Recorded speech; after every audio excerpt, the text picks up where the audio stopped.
Good morning बच्चों।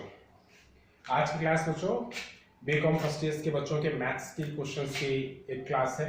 इसमें मैं टॉपिक उठा रहा हूँ समानुपात का, प्रपोर्शन का टॉपिक उठा रहा हूँ। बहुत इजी टॉपिक है, बावजूद इसके बहुत सारे बच्चे इस टॉपिक से बहुत ज्यादा कठिन समझते हैं, इसे बहुत ज्यादा डरते हैं। कारण ये है कि इसमें थोड़े सरल क्वेश्चन, छोटे छोटे क्वेश्चन तो आप लोगों से बन जाते हैं, जैसा कि आप लोगों ने खुद ही बताया हुआ है। लेकिन जैसे क्वेश्चन थोड़ा सा बड़ा होता है, आपसे ये क्वेश्चन समझ में नहीं आ पाता है और कहीं कहीं आप इसमें कोई ना कोई माइनर मिस्टेक कर जाते हैं, जिससे आपका आंसर गलत आता है। तो आप इसको आज बड़े सरल तरीके से समझिए। बहुत आसान चैप्टर है समानुपात का, प्रोपोर्शन का।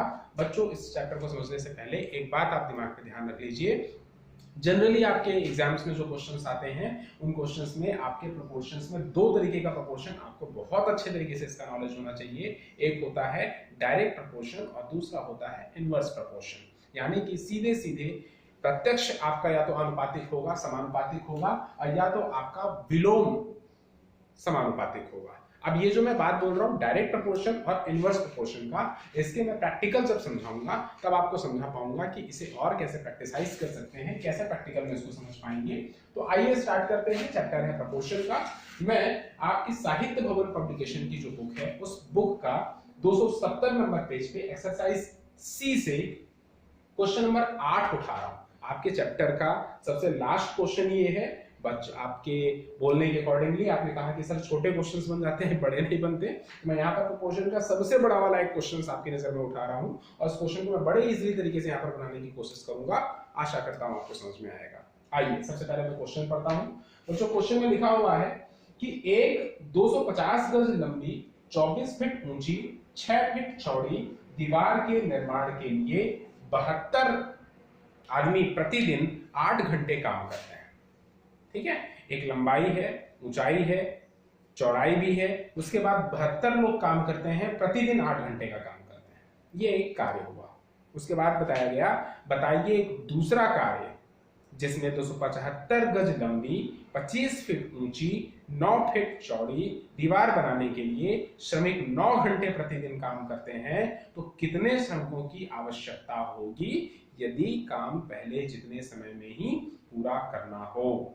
अर्थात समय सीमा जो है पहले काम की जो होगी वो अभी भी है, लेकिन काम की जो वेरिएंस हैं, चीजें हैं, वो धीरे धीरे बदल गई हैं। कुछ चीजें ज्यादा हो गई हैं, कुछ चीजें कम हो गई हैं। बस यहीं पर आपको सबसे ज्यादा दिक्कत आती है, जब लंबाई भी हो, चौड़ाई भी हो, ऊंचाई भी हो, आदमी भी दिए हुए हो, काम करने के घंटे भी दिए हुए हो, तब आपकी यह क्वेश्चन आपके लिए बड़ा भयावह होता है।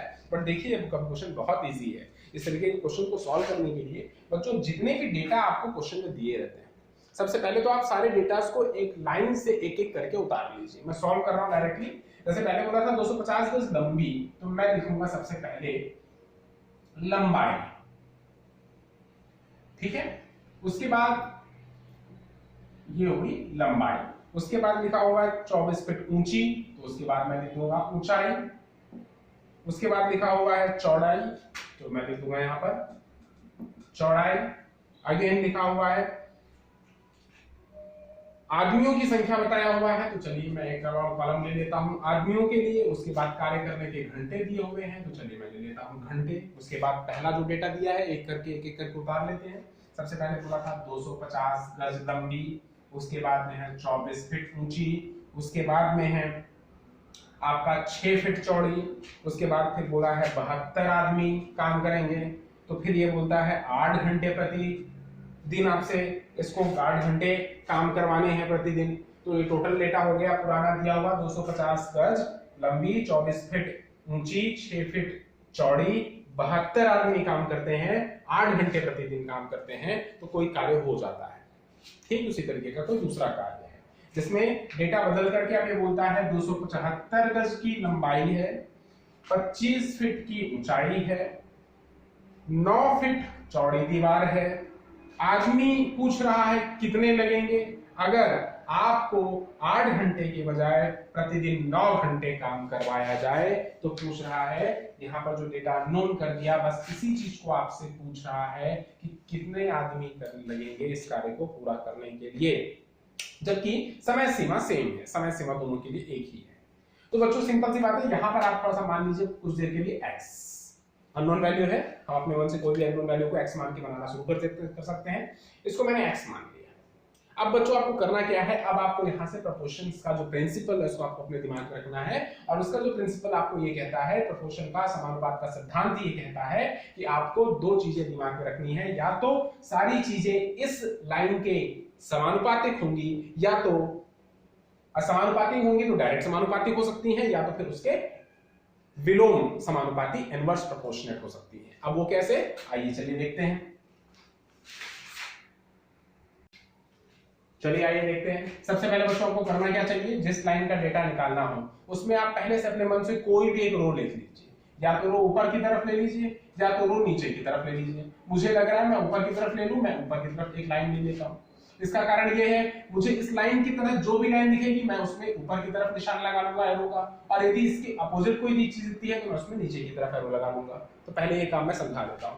सबसे पहले मैं इस लाइन को पहली लाइन से तुलना करता हूं। अब ये बात थोड़ी सी समझने की है, कॉमन सेंस की बात है यहाँ पर। जैसे देखिए 250 बार आप उस जिस लाइन को भी कंपेयर कर रहे हैं आप उधर से अपनी ऑब्जेक्ट लाइन की तरफ आएंगे। फॉर एग्जांपल जैसे ये करना है तो कैसे कंपेयर करूंगा, 250 फीट की लंबाई को 72 आदमी काम करते हैं। सोचिएगा, तो 275 की लंबाई को कितने आदमी काम करेंगे, ज्यादा या कम? ऑब्वियस सी बात है, जब काम ज्यादा होगा तो आदमी भी ज्यादा लगेंगे, मतलब ये भी ज्यादा हो रहा है, यहां भी ज्यादा हो रहा है, मतलब ये जो दोनों हैं वो डायरेक्ट प्रोपोर्शनल है, समानुपातिक है, प्रत्यक्ष समानुपातिक है। ठीक, दूसरी लाइन से कंपेयर करके दिखाता हूं। दूसरी लाइन पर 24 फीट ऊंची दीवार के लिए 72 आदमी चाहिए थे, तो 25 फीट ऊंची दीवार के लिए कितने, कम या ज्यादा? ऑब्वियस सी बात है ज्यादा, क्योंकि ज्यादा काम ज्यादा आदमी लगेंगे। फिर से वही हुआ, इसमें भी ज्यादा हो रहा है और सोचने पर भी ये ज्यादा आ रहा है, अर्थात इसमें भी जो एरो है वो ऊपर की तरफ लगेगा, क्योंकि ये भी डायरेक्ट प्रोपोर्शनेट हुआ। अगेन आगे बढ़ रहे हैं।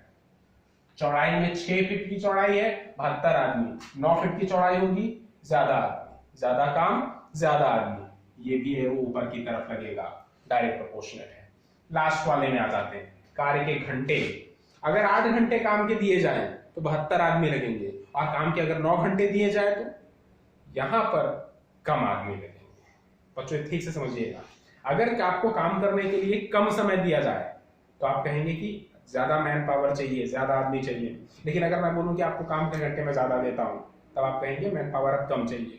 ठीक है, तो ये यहां पर जो बनेगा एरो वो नीचे की तरफ बनेगा, यानी कि इनवर्स प्रोपोर्शन होगा। समझ में आ गया? अब आइए इसको कैलकुलेट करते हैं। कैलकुलेट करते समय बच्चों बात ध्यान रखिएगा, जिन एरो को आपने नीचे से बनाया है उसको आप कैसे लिखेंगे। सबसे पहले इसको लिखूं तो x को प्रोपोर्शनेट लिखिएगा 72 में, x is to 72, देन ये सारी चीजें इन 4 लाइनों के प्रोपोर्शनेट हैं। जो डायरेक्ट प्रोपोर्शनेट है नीचे से आप लिखिएगा, जो इनवर्स प्रोपोर्शनेट है वो ऊपर से लिखिएगा। फॉर एग्जांपल देखिए मैंने प्रोपोर्शन का निशान बनाया है, पहली वाली लाइन डायरेक्ट प्रोपोर्शनेट थी, अर्थात ये भी कैसे आएगी 275 is to 250, ये वाली आएगी 25 is to 24, ये वाली आएगी 9 is to 6, बट ये वाली आएगी ऊपर से 8 is to 9।